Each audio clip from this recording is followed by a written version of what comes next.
Glorioso é o teu nome, Jesus. Santo e poderoso. Aleluia. Aleluia. O Senhor tem muito a realizar ainda, irmãos, nesta noite. Quero convidar o Marcos aqui à frente.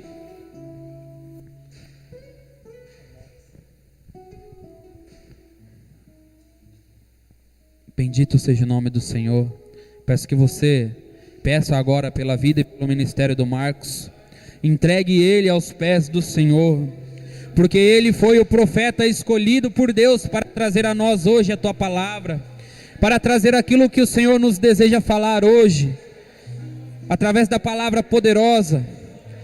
Então que o Senhor possa permanecer esse ministério do Marcos firme, inabalável, para que ele possa cumprir o seu dever, como o Senhor o chamou, para anunciar a boa nova, para ser servo do Senhor, para ser boca de Deus para nós, aleluia. Que o Senhor possa conservá-lo sempre nos pés da cruz de Deus, sempre no colo da Santíssima Virgem, sendo guiado por ela, sendo levado pelas mãos dela até os pés de Jesus. Ave Maria, cheia de graça, o Senhor é convosco.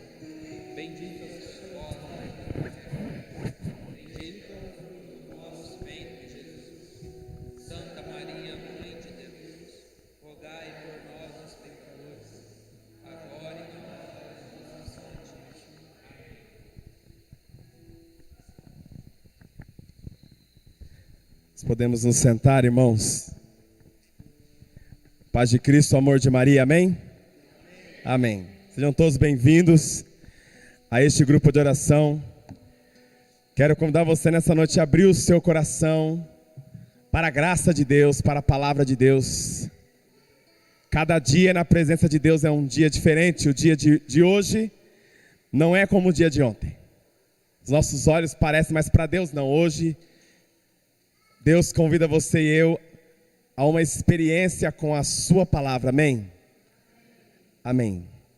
Irmãos, me chamo Marcos, eu sou casado com a Adriana há 11 anos, temos 2 filhos. Nós somos lá da paróquia Frei Galvão, do qual não só eu, como os meus irmãos do Ministério de Música também. Nessa noite nós somos do mesmo grupo, graças a Deus. Deus nos plantou para caminharmos juntos.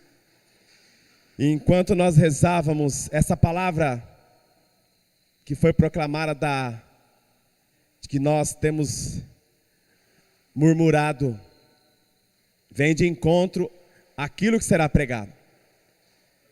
Entenda que se você saiu da sua casa, você trabalhou durante o dia talvez, estudou, teve os seus afazeres.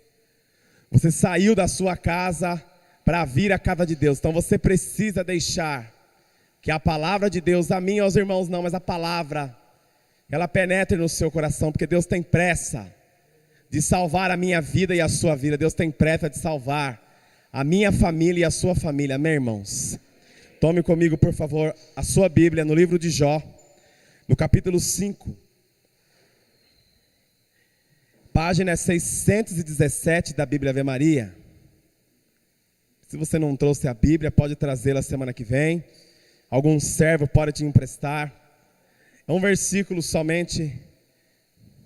Nós vamos mergulhar nesse tempo que nós temos, aquilo que Deus quer para nós nessa noite. Livro de Jó, ele está antes dos Salmos, capítulo 5, versículo 17.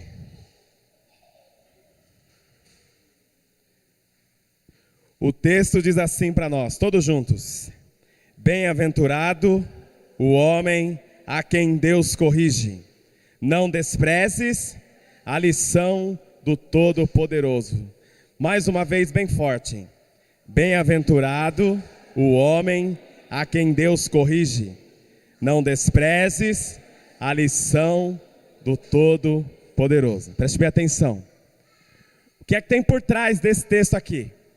Por trás desse texto tem o nosso querido Jó numa situação de desgraça. O que é desgraça? É sem a graça. Nós estamos diante de um homem que tinha filhos, que era próspero, que tinha terrenos, que tinha bois, que tinha ovelhas, que tinha carneiros, que tinha filhos, que tinha dinheiro, tinha posse. Jó, irmãos, tinha duas qualidades. A primeira delas, Jó era um homem de posse, de bênção. Jó tinha coisas. Jó possuía bens. Outra coisa, outra qualidade de Jó.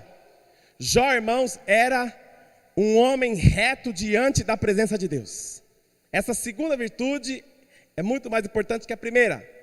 Jó diz, quem diz para nós que Jó era assim, não foram os anjos, não foram os santos, quem disse foi a boca do próprio Deus. Vê meu servo Jó, está lá no capítulo 1, depois pode ler com calma. Vê meu servo Jó, é um homem reto diante da minha presença, ou seja, Jó, irmãos, anda na presença de Deus. Além de ser um homem que anda na presença de Deus, Jó é um homem que possui bens, possui família, é um homem próspero com uma família santa. De repente, irmãos, por permissão de Deus, Jó se encontra agora com uma doença de pele. Alguns dizem que era lepra, pode ser qualquer coisa, que deixou Jó, irmãos, numa situação de desgraça. Por quê? A doença de pele deixava os homens da época, os judeus, deixavam eles impuros. Jó, irmãos, nessa hora aqui, capítulo 5, ele está sentado sobre as cinzas como sinal de penitência, coçando-se com um caco de telha ou com um caco de cerâmica. Tudo que Jó tinha, Jó perdeu. Jó perdeu os filhos, Jó perdeu os bens, só restou, irmãos, a esposa. De tudo que Jó tinha, os filhos, os bens, os carneiros, os bois, a esposa ficou como um sinal do matrimônio, que os dois nasceram para viverem juntos, uma só carne. A esposa de Jó está viva aqui do lado dele, ou na frente dele, como nós podemos imaginar. Jó está assim, sentado nas cinzas, coçando-se com um caco de telha. A esposa, irmãos, de Jó, ela parece muito mais aquela pessoa que nós confiamos a amizade, mas que na verdade está ali para nos tentar, porque a esposa de Jó, ela muito mais murmura de toda essa situação do que ele. Agora Jó está como? Jó está na desgraça, já disse isso, mas vale a pena frisar. Jó está como, irmãos? Jó está numa situação de miséria. Jó está diante daquilo que eu e você, e os homens que já morreram, e aqueles que ainda vão nascer, e as mulheres também, diante do drama que todo ser humano não consegue entender. O drama do sofrimento, o drama da doença, o drama de andar na presença de Deus ainda e passar pelo sofrimento. O sofrimento de Jó, ele não é somente sofrimento dele, é sofrimento da humanidade inteira. 3 amigos de Jó, esse é o capítulo 3, se eu não me engano, vem de uma terra distante, diz a palavra de Deus, para tentar consolar Jó, porque ele está agora nesse momento terrível da própria vida. Os 3 amigos de Jó também, lá pelo capítulo 27, 28, aparece mais um amigo, mas a gente vê isso numa outra hora. Os 3 amigos de Jó, irmãos, não se sabe se eles são amigos de Jó mesmo, ou se eles são amigos da onça. Porque eles ficam ali meio que tentando consolar Jó, mas tentando ele para que ele murmure contra Deus. A história do livro se resume nisso. Jó numa situação de desgraça, os 3 amigos de Jó, mais a esposa, ali cutucando Jó, tentando consolar, sabe? Aquela pessoa que foi na sua casa para te consolar, mas que acabou trazendo para você muito mais frustração do que consolo. Assim se resume então, os 3 amigos de Jó, junto com a esposa dele. Entenda uma coisa, esse capítulo 5, eles fazem discursos para Jó, para tentar consolá-lo. O primeiro discurso do primeiro amigo, um versículo somente, ele tentando consolar ali Jó, não se sabe qual a visão que os amigos têm, se é uma visão boa, porque a pergunta que todos nós fazemos é essa: por que sofremos? Por que passamos por tribulações e por sofrimentos? Porque irmãos, que às vezes as pessoas que nós amamos, pais, irmãos, filhos, do dia para a noite, eles simplesmente se vão, a morte os leva, a doença. Não tem nada mais traumático para nós do que ver, por exemplo, alguém sofrendo ali de uma doença, talvez de um câncer terminal, vamos dar um exemplo. De uma doença, você vê a pessoa ali, cada dia a mais, ela murchando. Não tem nada mais traumático do que você ver, talvez, um dos nossos assim. E nós ali, irmãos, como os amigos de Jó, veja que a cena não é só de Jó, é a cena da humanidade inteira. A gente vê a pessoa no sofrimento e tentando tirar ela, não sei se você já passou por isso, por um sentimento de incapacidade. Você vê a pessoa num sofrimento, numa doença, num martírio pessoal, talvez alguém da sua casa, uma pessoa do seu trabalho, e você ali tentando tirá-la do sofrimento e não pode. Os amigos de Jó fazem essa versão da incapacidade do ser humano, a incapacidade de Jó que andava na presença de Deus, mas também a minha e a sua incapacidade diante do sofrimento humano. Eu me lembro mais ou menos 2009, 2008, não lembro agora direito. Minha esposa estava grávida, tinha nome o bebê, tudo mais, e ela perdeu o bebê com 5 meses. E a cena foi a seguinte: de repente estava minha esposa, começa a descer água do corpo, minha irmã que é enfermeira foi socorrer ela, né? Peço perdão de contar para você, que talvez seja algo que alguma mulher já possa ter passado. A água descendo, né? E aí, em 5 minutos, minha irmã tirando os pedaços do meu filho, assim, da minha esposa, dentro do banheiro. Até hoje eu lembro aquela cena como se fosse agora. A incapacidade, por quê? Porque era algo nosso, era um plano nosso. E de repente, a gente se vê como? Numa situação de sofrimento.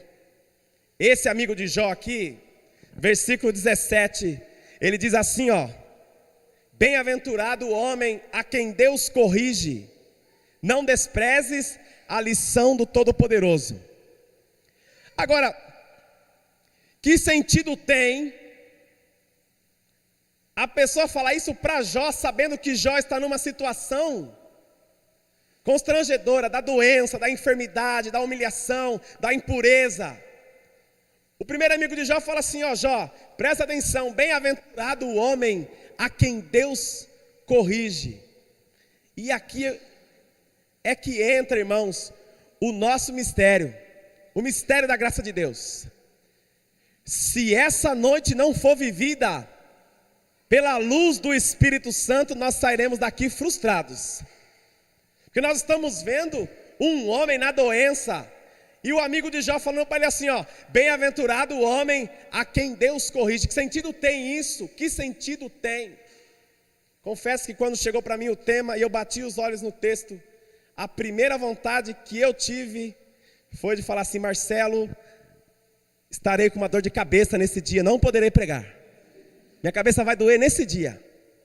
Porque esse texto aqui, primeiro, ele corroeu a minha alma. Primeiro, fui eu para debaixo da mesa chorar os meus pecados. Pensando nisso, os amigos de Jó viam que um homem na desgraça, no sofrimento, na dor, na miséria, e dizendo para ele assim, ó: bem-aventurado o homem a quem Deus corrige, não desprezes a lição do Todo-Poderoso. Que sentido tem, irmãos, falar isso para Jó? Quantas vezes que talvez diante de um luto, de um sofrimento, a gente não sabe se fala algo para a pessoa, a gente não sabe se você chora com ela, você não sabe o que faz. E esse amigo de Jó tem essa coragem de falar assim, ó: bem-aventurado o homem, bem-aventurado na Bíblia é sinal de felicidade, bem-aventurado o homem a quem Deus corrige. Que sentido tem isso? Tem um sentido. Paulo vai explicar para nós o sentido do sofrimento de Jó. Tome comigo lá no final da Bíblia, a carta aos Hebreus. quase no final, capítulo 12.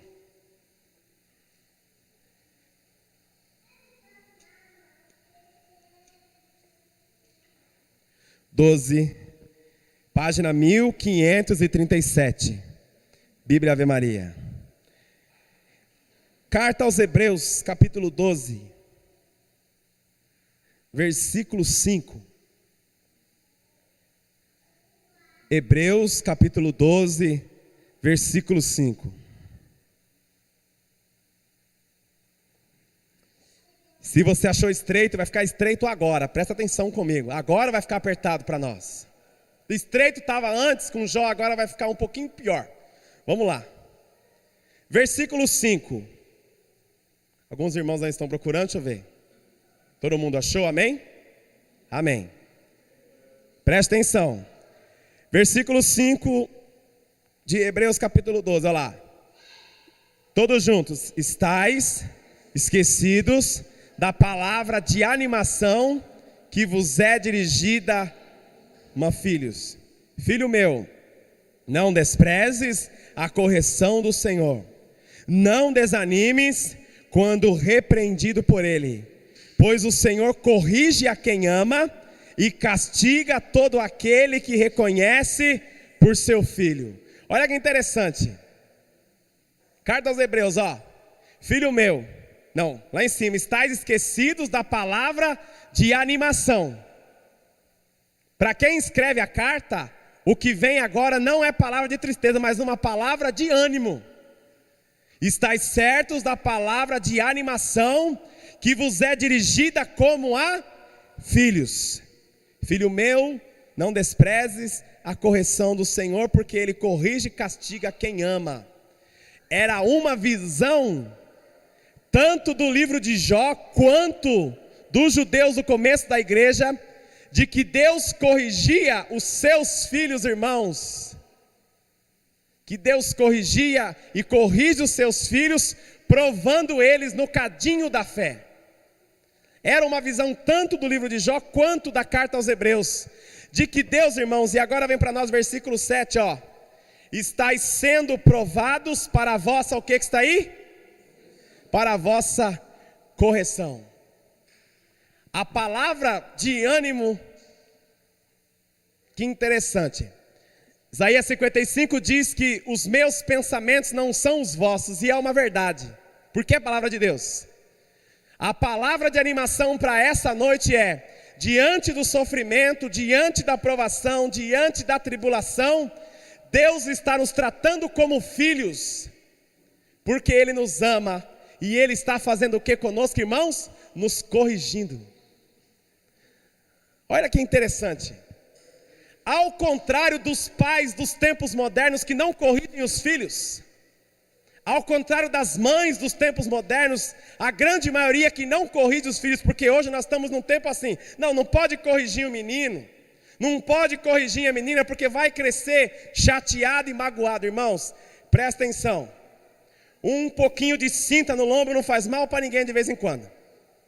Ao contrário dos pais dos tempos atuais, Deus, que é o Pai por excelência, não nos trata, irmãos, com mimos. Ele é um Deus bom, um Deus misericordioso, amém, um Deus bondoso, um Deus puro, um Deus que cura dos seus filhos. Só que Deus é Pai e é justo. Como é que Deus precisa forjar o nosso caráter, se não é provando os seus filhos?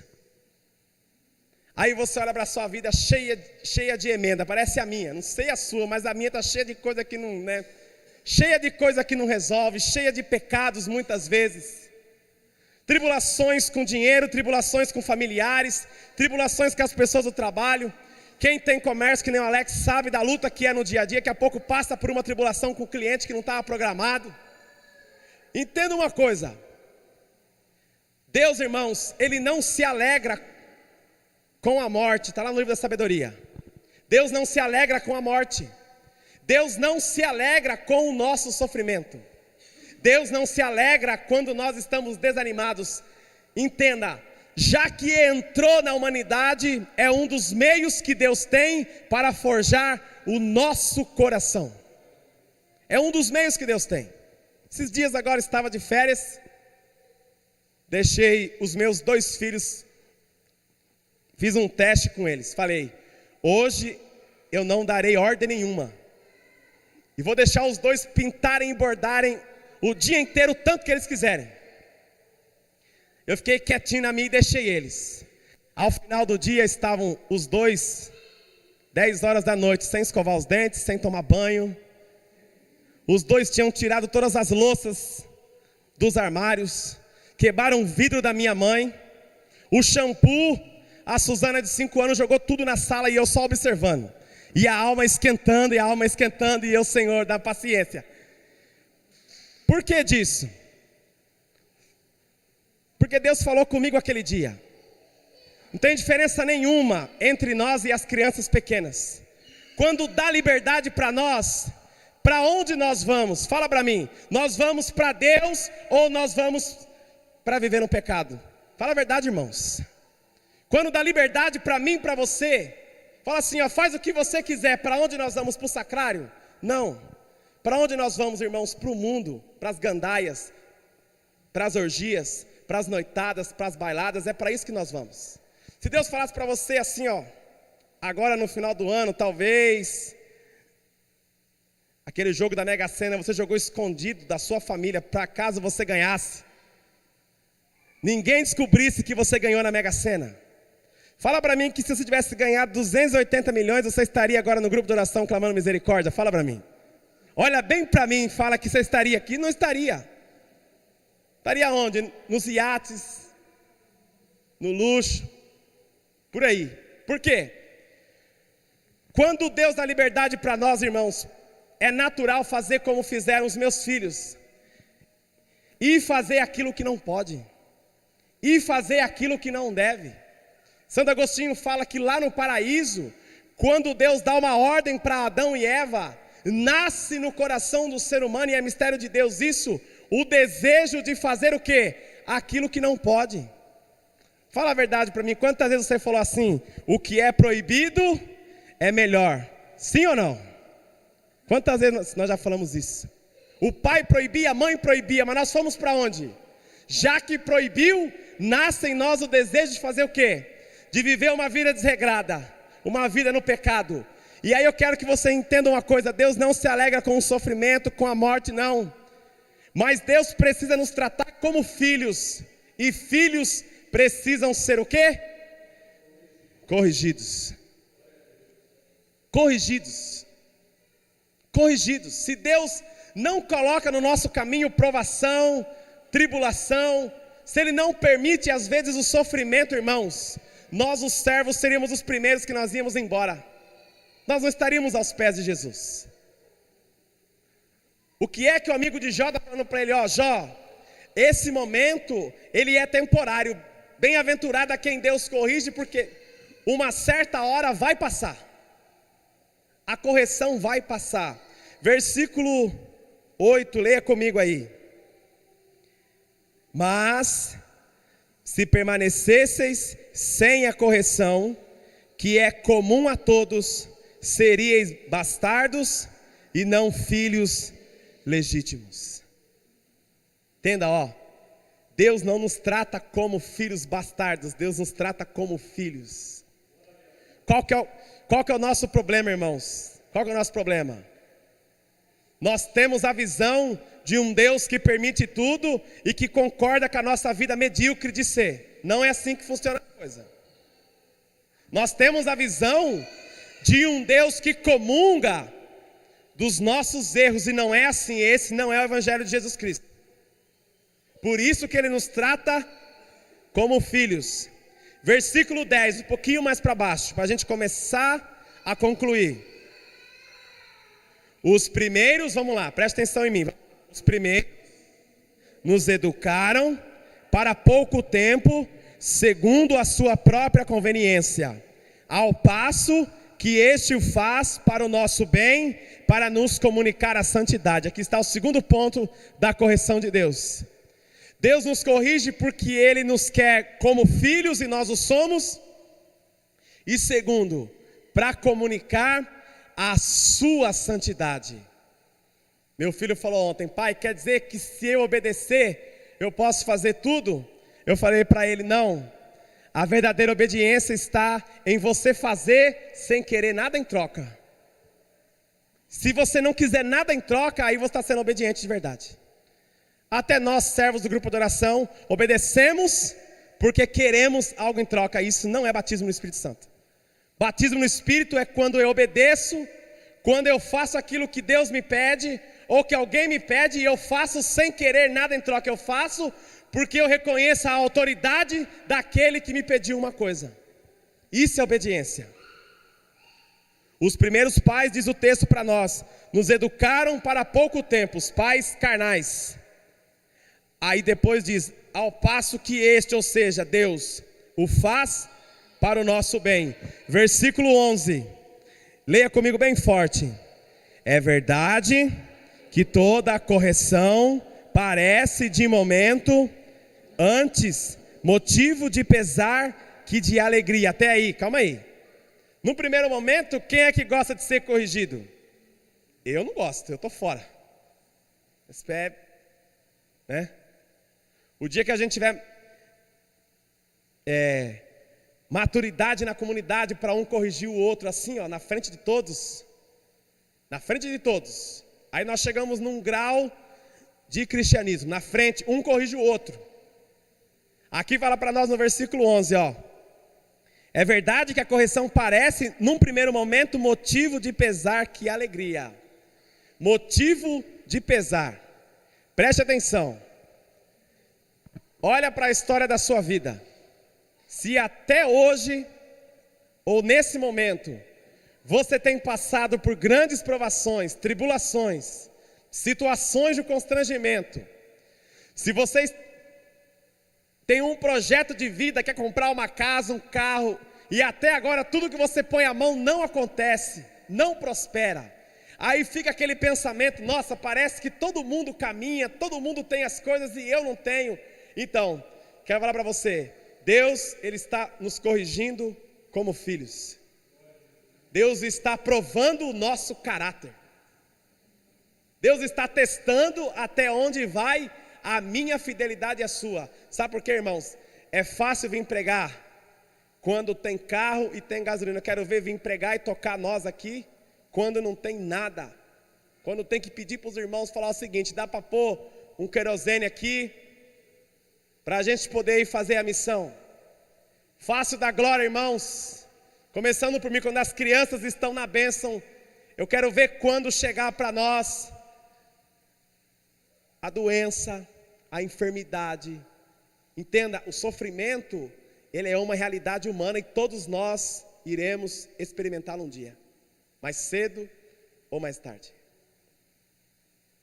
Num primeiro momento parece motivo de pesar. Aí agora a carta aos Hebreus vai dizer assim para nós, ó: mais tarde, porém, granjeia aos que por ela se exercitaram o melhor fruto de justiça e de paz. Mais tarde. Olha como a palavra de Deus, ela não nos ilude. Você está debaixo de uma tribulação, de uma provação, de uma coordenação.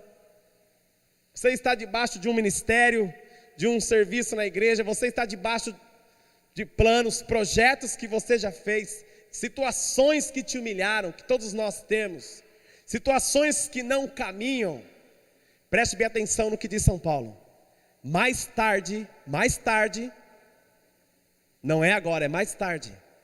Mais tarde, porém, granjeia aos que por ela se exercitaram o melhor fruto de justiça e de paz.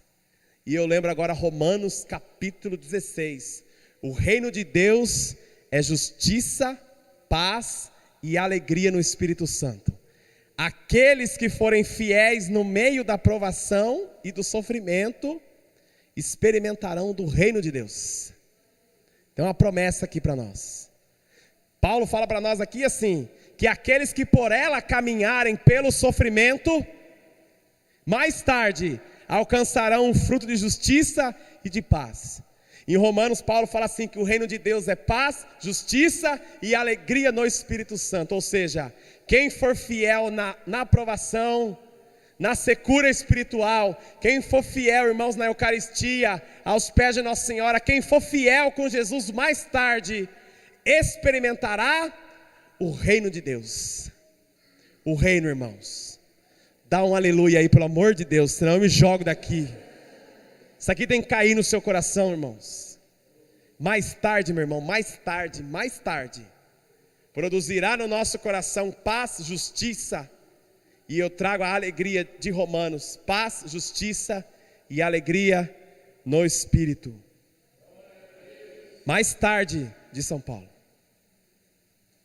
Esses dias descobri que por trás de todos os meus pecados, o maior deles era a falta de confiança em Deus. Os outros escondiam a raiz do problema. Nosso maior problema como cristãos é não confiar em Deus. Não confiar de que Ele está forjando o nosso caráter. Qual será agora a nossa oração? A nossa oração. Pedir a força do Espírito para que nós sejamos fiéis, irmãos, todos os dias. Veja, não haverá nenhum dia debaixo da terra. E aí Salomão fala isso lá no Eclesiastes, né? Que todos os dias debaixo do sol são de profunda tribulação, são de provação.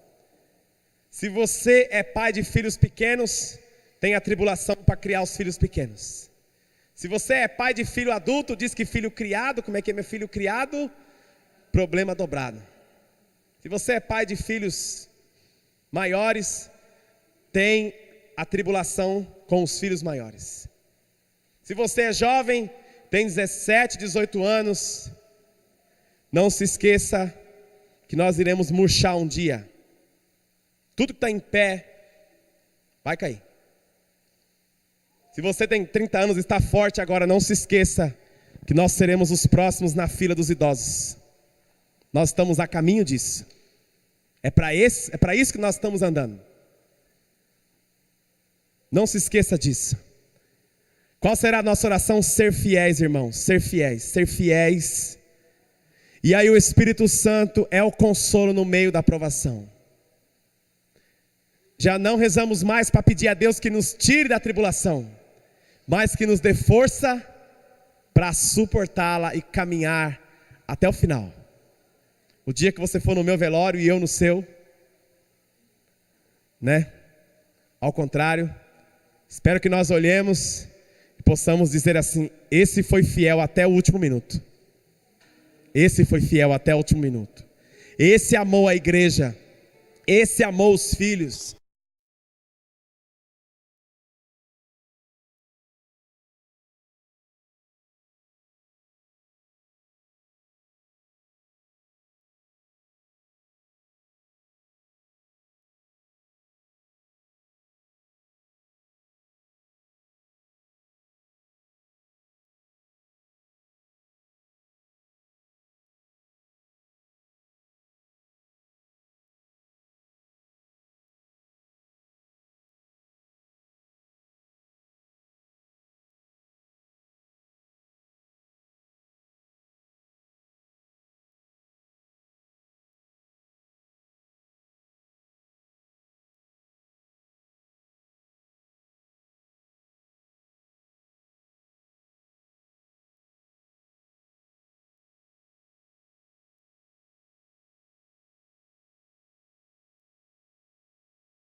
Se Jó estava sofrendo por ele ou por nós, o que importa é que nós precisamos ser fiéis a Deus até o último minuto da nossa vida, em nome de Jesus.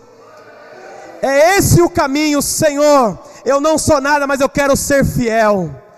Irmãos, tem uma unção do Espírito Santo para se derramar nesse lugar, para gerar homens e mulheres fiéis a Deus. Entenda, a Madre Paulina fundou a ordem, foi expulsa da própria ordem. São João da Cruz ajudou na reforma do Carmelo, foi expulso e foi trancado numa gaiola, irmãos. Nós nem chegamos nisso ainda.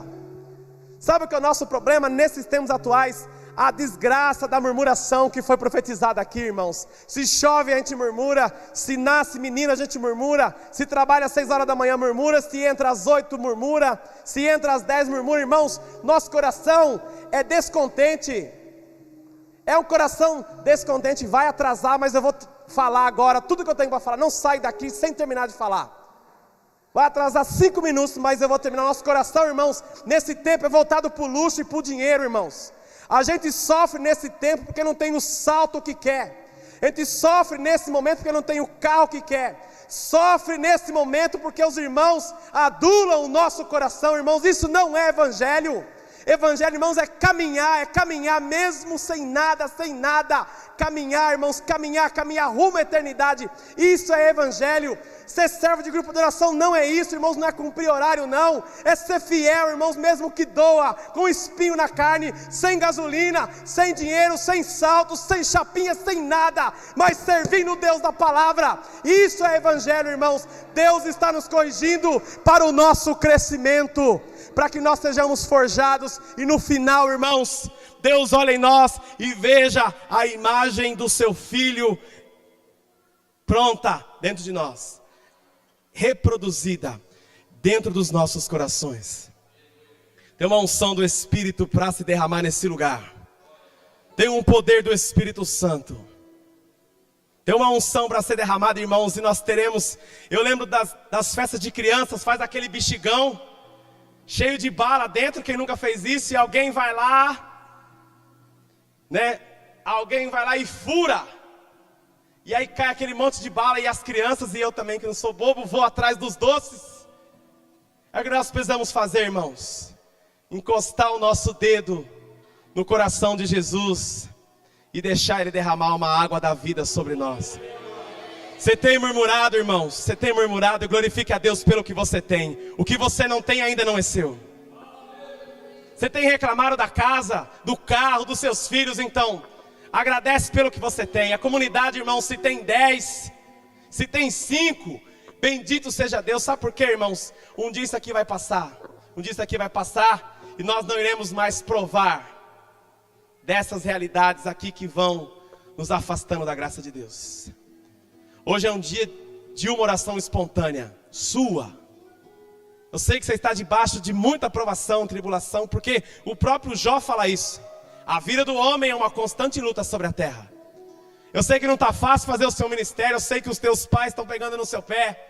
Eu sei que a tua família está te olhando torto para você servir a Deus. Sejamos fiéis. Só. E mais nada. O resto, irmãos, como disse o próprio Jesus, buscai primeiro o reino e tudo mais vos virá de acréscimo. As outras coisas são acréscimo.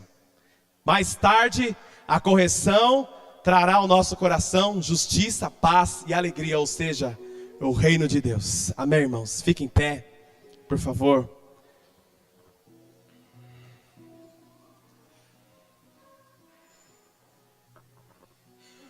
Feche os seus olhos, se coloque na presença de Deus. Diante das nossas correções, clamemos a força do Espírito Santo. Enche-nos, Espírito Santo, nessa noite, Senhor. Até aqui nós murmurávamos, Senhor, a respeito das provações.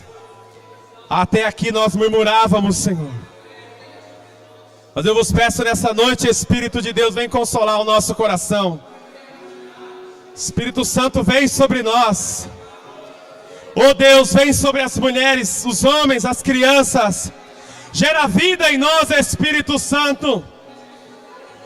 Oh Espírito de Deus, é para nossa correção que nós estamos sendo provados, Senhor. É para sermos fiéis. Oh Espírito de Deus, tira a murmuração do nosso coração, Espírito Santo. Oh Espírito Santo, gera vida no meu coração, Senhor. Gera vida na minha alma, Espírito Santo. Gera, Senhor, um coração que vive pela justiça, pela paz, pela alegria. Ô Espírito Santo, batiza-me, Senhor, eu estou sendo corrigido por vós. É para o bem, Senhor, da minha alma. É para o bem da minha família, Espírito Santo. É para que a imagem do Filho se forje nos nossos corações. Ô Espírito Santo de Deus, forja o nosso coração nessa noite, Senhor. Forja os meus irmãos, forja esse grupo de oração, os servos. Ô Espírito, vem sobre nós. Vem Espírito Santo, vem Espírito Santo, dá-nos confiança. Reza, meu irmão, põe volume na sua oração.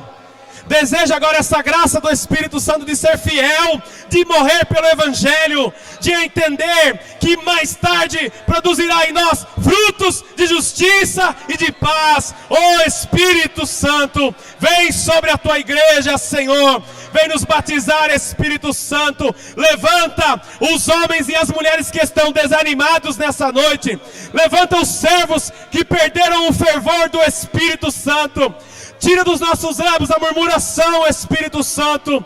É para nossa correção, é para o nosso sustento, é para gerar em nós caráter. Ó Espírito de Deus, batiza-nos nessa noite, Senhor.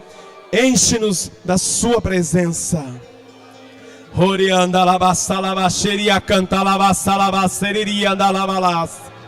Ó Espírito de Deus, vem sobre nós, Espírito Santo. Bem-aventurado o homem a quem Deus corrige. Enche-nos, Espírito Santo, enche-nos da sua presença. Ora, meu irmão, pela sua casa.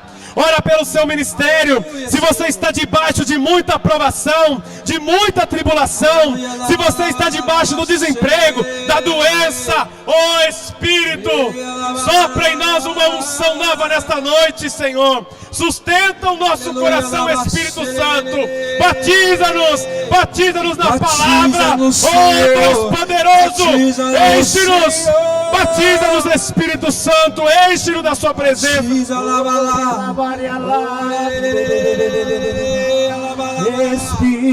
Espírito, Espírito.